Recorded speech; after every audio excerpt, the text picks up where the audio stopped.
Israel হবে এই বিশ্বের নেতৃস্থানীয় রাষ্ট্র, এটাতে কোনো ডাউট নাই, সে হবেই এবং অলরেডি সে হয়ে গেছে।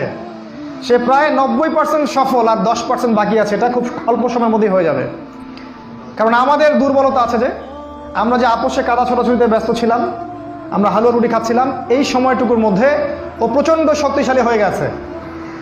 ওই ইসরায়েল থেকেই আজকে সারা বিশ্বের পলিটিক্স নিয়ন্ত্রণ করা হচ্ছে, ব্যাংকিং সিস্টেম নিয়ন্ত্রণ করা হচ্ছে, অর্থনীতি নিয়ন্ত্রণ করা হচ্ছে, মিডিয়া নিয়ন্ত্রণ করা হচ্ছে, পত্রপত্রিকাও নিয়ন্ত্রণ করা হচ্ছে, আদর্শ নিয়ন্ত্রণ করা হচ্ছে, সংস্কৃতি নিয়ন্ত্রণ করা হচ্ছে, এবং আপনার এই যে প্রযুক্তি, অস্ত্র শস্ত্র, এগুলো সেখান থেকে নিয়ন্ত্রণ করা হচ্ছে। আর এটাই সেই রাষ্ট্র যেখান থেকে দাজ্জাল মানুষের রূপে বের হবে। এটাই সেই রাষ্ট্র। ওই জেরুজালেম থেকেই দাজ্জাল বের হবে। এই শক্তিশালী হয়ে গেল আমাদের চোখের সামনেই, কিন্তু আমরা কিছু করতে পারলাম না। এই যখন শক্তিশালী হয়ে গেছে, তখন সামনে একটা মহাযুদ্ধ লঞ্চ করবে, যেখানে 80টা দেশ পৃথিবীর একত্রিত হয়ে যাবে এবং প্রত্যেকটা দেশের আন্ডারে থাকবে 12,000 করে সৈন্য। এবং এই যুদ্ধে প্রত্যেক 100 জন সৈনিকের মধ্যে 99টা সৈনিক মারা যাবে এই যুদ্ধে। এটা হবে পারমাণবিক যুদ্ধ, আপনার সামনেই করানো আছে। এরা যে স্বপ্ন দেখায় ভিশন 20, 30, 50, 100, এগুলো সব বোগাস।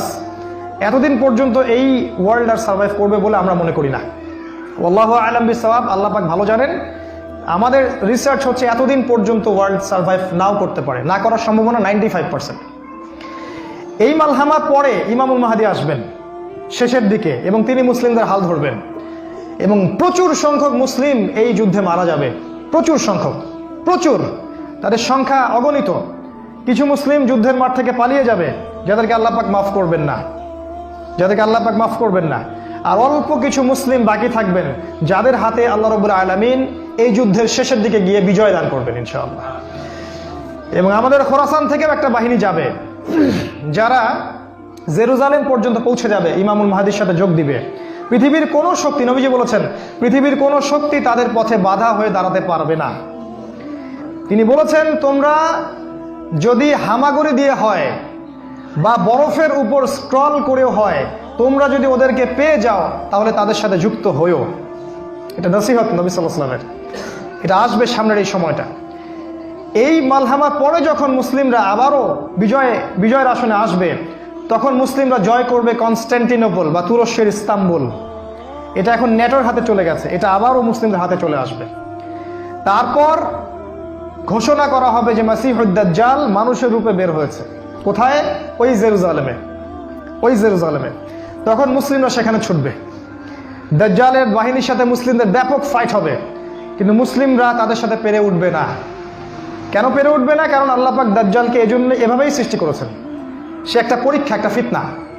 তার হাতে আল্লাহ পাক প্রচুর ক্ষমতা দিবেন। সে বৃষ্টি বর্ষণ করতে পারবে, সে প্রযুক্তি নিয়ন্ত্রণ করবে, সে আকাশ নিয়ন্ত্রণ করবে, সে প্রত্যেকটা শহরে প্রবেশ করবে, প্রতিটা শহরে। সে খুব দ্রুত ফ্লাই করতে পারবে।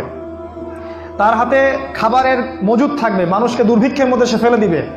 যারা তার আনুগত্য করবে সে তাদেরকে খাবার দিবে, মানে ইকোনমিক প্রোগ্রেস দিবে। যারা ওকে অনুসরণ করবে সে তাদেরকে সোনা রূপা দিয়ে দিবে। যারা ওকে অস্বীকার করবে সে তাদেরকে দুর্ভিক্ষ দিবে, মেরে ফেলবে। এক কথায় যারা দাজ্জালকে অনুসরণ করবে তাদের প্রত্যেককে দাজ্জাল প্রোগ্রেস দিবে, উন্নতি অগ্রগতি দিবে, তাদের জিডিপি বাড়তে থাকবে এক কথায়। আর যারাই মাসিহুদ দাজ্জালের বিরোধিতা করবে তাকে সে একদম ধ্বংস করে ফেলবে, একদম ধ্বংস। অর্থনৈতিক দিক থেকে, শারীরিক দিক থেকে রাষ্ট্রগুলো আক্রমণ করবে, সে পুরো ম্যাসাকার করে ফেলবে। তার হাতে আল্লাহ পাক এরকম ক্ষমতা দিবেন। এজন্য মুসলিমরা তাদের সাথে পেরে উঠবে না। তাহলে কি হবে? আল্লাহ রাব্বুল আলামিন তখন মুসলিমদের দোয়া কবুল করবেন এবং ঈসা আলাইহিস সালামকে আকাশ থেকে পাঠাবেন এই পৃথিবীতে আবারও ইনশাআল্লাহ।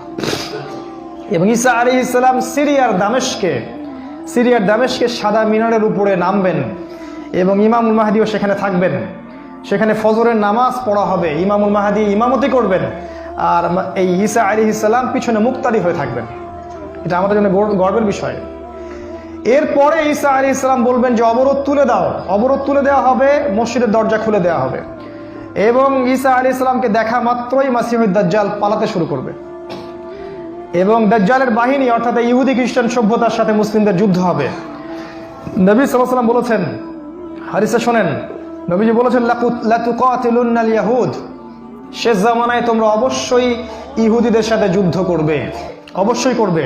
এমনকি কোনো ইহুদি যদি পাথরের পিছনে লুকায় তখন সেই পাথর কথা বলবে, ইয়া মুসলিম ইন্না ওয়ারা আল ইয়াহুদ তাআলাউ ফাকতুলহু, হে মুসলিম আমার পিছনে একজন ইহুদি আছে, আসো তাকে হত্যা করে যাও। এটা পাথর পর্যন্ত কথা বলবে। ফিলিস্তিনের বাবে লুদ নামক জায়গায় দাজ্জালকে হত্যা করা হবে। ওই বাবে লুদটা ইন্টারনেটে গিয়ে দেখবেন, সেখানে ইসরায়েলের বিমানবন্দর তৈরি করা আছে এখন। এই বাবে লুদেই এখনই তৈরি করা আছে। আমি একটু আগে বললাম যে দাজ্জাল আকাশ নিয়ন্ত্রণ করবে, ওই বাবে লুদের এয়ারপোর্ট থেকেই সে আকাশ নিয়ন্ত্রণ করবে। আমার মত এটা আমার মত, আমার বুঝ এটা। ওই বাবে লুদে সবচেয়ে বড় একটা এয়ারক্রাফটের ঘাঁটি তারা মজুদ করেছে এই বাবে লুদের মধ্যে, প্যালেস্টাইনে। আর ওই জায়গায় ঈসা আলাইহিস সালাম এই মাসিহুদ দাজ্জালকে হত্যা করবে।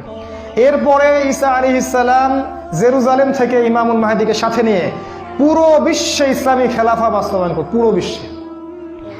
নবীজি বলেছেন, একটা পাকা বাড়ি একটা কাঁচা বাড়িও বাদ থাকবে না যেখানে ইসলামের কালিমা লা ইলাহা ইল্লাল্লাহ প্রবেশ করবে না। একটা কাঁচা বাড়ি একটা পাকা বাড়িও বাদ থাকবে না। এরপরে ঈসা আলাইহিস সালাম 40 বছর এই পৃথিবীতে ইসলামী খেলাফা বাস্তবায়ন করবেন। নবীজি বলেছেন, পৃথিবীতে কোনো জুলুম থাকবে না, কোনো রকমের অন্যায় পাপাচার থাকবে না। বাঘে এবং হরিণে এক ঘাটে পানি খাবে, কেউ কারো প্রতি কোনো অবিচার করবে না। এক একটা ফল হবে বিশাল বিশাল, আল্লাহ পাক বরকতের দরজা সব খুলে দিবেন। প্রচুর বৃষ্টিপাত হবে, মাটি উর্বর হবে, প্রচুর সুজলা সুফলা হয়ে যাবে এই পৃথিবীটা। আবারও আগের অবস্থায় চলে আসবে পৃথিবীটা ইনশাআল্লাহ। কোনো দূষণ থাকবে না, কিচ্ছু থাকবে না ইনশাআল্লাহ। এই 40 বছর তিনি রাজত্ব করবেন, তারপর তিনি মারা যাবেন এবং তাকে দাফন করা হবে রাসূল সাল্লাল্লাহু আলাইহি ওয়াসাল্লামের কবরের পাশে। আর ইমামুল মাহদী আরও আগেই মারা যাবেন, তিনি 7 বা 9 বছর রাজত্ব করবেন, এই মুসলিম উম্মাহকে নেতৃত্ব দিবেন। এই অবস্থাটা সামনে আসতে যাচ্ছে। এই কথাগুলো আপনাকে কোনো সেকুলার মিডিয়া বলবে না, কোনো কাফের মিডিয়া বলবে না, কোনো পত্রপত্রিকায় পাবেন না। ইভেন এখন ওয়াজ মাহফিলেও এগুলো বলা বন্ধ হয়ে গেছে। এই কথাটা আমি কেন বললাম, শুধু এত যে বড় একটা কথা আমি বললাম, এত ডিটেলস বললাম, এটার কারণ একটাই, যাতে আপনি হীনমন্যতায় না ভোগেন। কারণ সামনের যে বিজয়ের সময়টা, সেটা আমাদের বিজয়ের সময়।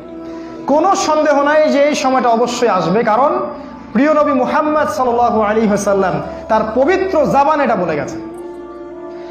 আমাদের নবী সাল্লাল্লাহু আলাইহি ওয়াসাল্লাম তার অলৌকিক পবিত্র জাবান এটা বলে গেছেন, কোনো শক্তি নাই পৃথিবীর এই কথাকে উল্টে দিতে পারে ইনশাআল্লাহ তাআলা। অতএব এখন যে দেখছেন এই যে সেকুলারদের দাপট, এই যে কাফেরদের দাপট, নাস্তিকদের দাপট, মুরতাদদের দাপট, একদম সব ওদের হাতে। অর্থনীতি, রাজনীতি, এভরি সিঙ্গেল সেক্টর ওরা কন্ট্রোল করছে। এর কিচ্ছু অবশিষ্ট থাকবে না ইনশাআল্লাহ তাআলা। ওরা যতই চেষ্টা করে নিক না কেন, তারা ইসলামের এই অপ্রতিরোধ্য গতিটা ঠেকাতে পারবে না ইনশাআল্লাহু আযজা ওয়া জাল্লা।